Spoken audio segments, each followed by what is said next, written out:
Yeah, we were at the Broad Museum yesterday, and Oh. we were looking at like famous art paintings, and there was one of Charles Manson. It was someone's work. The front was Charles Manson, and then the back was his arrest record, something like that. And that was the art, and the internet has made it so now where, you're just like, I don't know. I question everything now. Like everything has like an undercarriage to it. Or, when I was younger, when I was in my 20s, like before the internet, you could be like artistic and stuff, and you could like do outrageous things, and that was it. And then you would say, well, it's a statement. Yeah, you're like pushing the boundary. Yeah, I'm pushing the boundaries. I'm making a statement about something. And that's clearly what that piece of art was. The person was making a statement about Charles Manson, who murdered all these people, and it was terrible.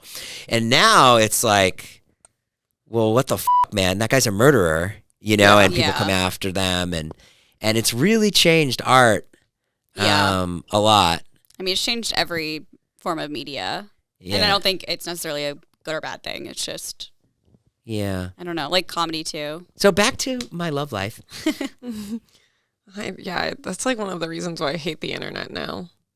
Why? I remember seeing the Balenciaga thing and not like understanding how right off the bat, like, oh, pedophiles. Right. I was like, oh, that was just like a real lapse in judgment. Like, I don't have kids holding teddy bears with bondage. Yeah. But also, like, at the end of the day, I wasn't immediately like, oh my God. And I feel like for so long, we like obviously use our platform for good, but now everyone just expects you to say something about everything, no matter what it is. Yeah. And like, I was getting so many DMs be like, talk about Balenciaga. And I'm like, I don't even know what's going on. Yeah. Why do you need to make a statement about Balenciaga? And then if you have anything Balenciaga. Literally not a goddamn thing. Yeah.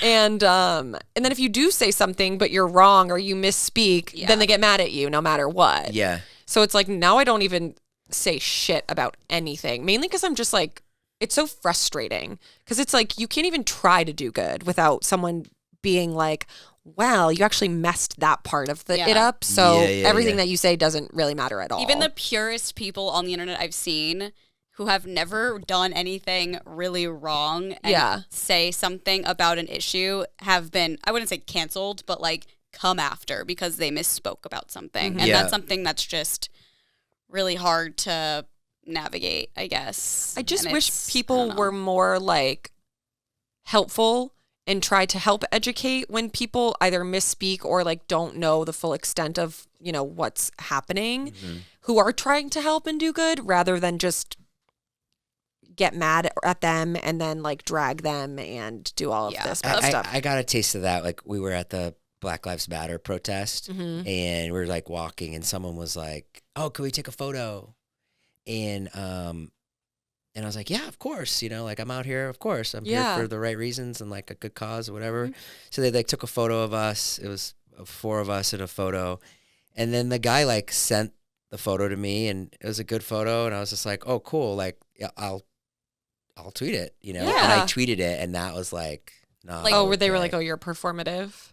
Yeah, that's the which other I thing. guess I can see why you can easily say that. Yeah. Like, you don't know me. You don't know what my intentions are. Like, you're like, oh, he's just but it's also this like, guy. It takes so much effort to drive to where the protest is, does. to walk around and do all of this and we stuff. went to several. For someone to just automatically assume that someone did that to better like their image or look good on the internet and take up all of that time in their life is crazy. Yeah, and what gets the message out better, like a tweet or a photo? A photo's going to be more. A photo's going to catch your eye more. A photo's going to be like, oh, cool, they were there. And then the other thing is if you never posted anything about it, people are like, oh, well, he obviously doesn't care. Yeah. He obviously hates black people. It's like yeah. It's like you can everything is always wrong now, no matter what you do. And I always say, I feel like people expect the worst when they see something. They don't assume your intentions are good when you misspeak or maybe like say something that you don't even intend to be taken a certain way, but it's like they're expecting the worst, so they take that and run with it. Rather than just like help or educate or and correct. Not everybody does. It's just like,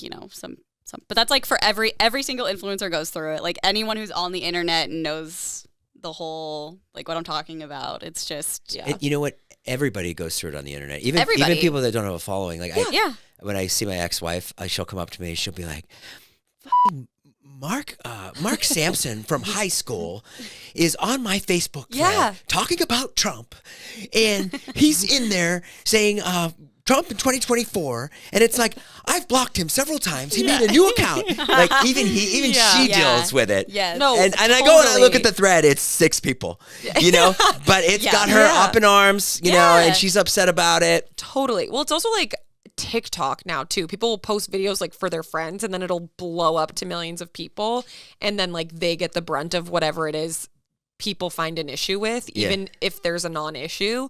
And I just think that the pandemic really fucked us all up. Like we just sat for so long with nothing to do, and our brains melted, and some people just like have not touched grass since, and it sucks because I just feel like it would be so much more productive for everyone to just like help one another than, like Carly said, assume the worst always. Yeah. That like everyone is just made with the worst intentions, and like no one wants to do good in the world, and like we can't just help support one another into being better. Mm-hmm. I don't know. I want to do that on the podcast. Like I want to have people in here like teach me stuff. Yeah. You know, that's interesting. Like that'd be really fun. I haven't gotten anybody yet. Well, we can teach you something. Yeah. What do you want to know? What can you teach me? Well, Erin's good at like curling her bangs. Not today. Fair. Whoa. Fair. Dug deep there. No, I'm sure you're great at it.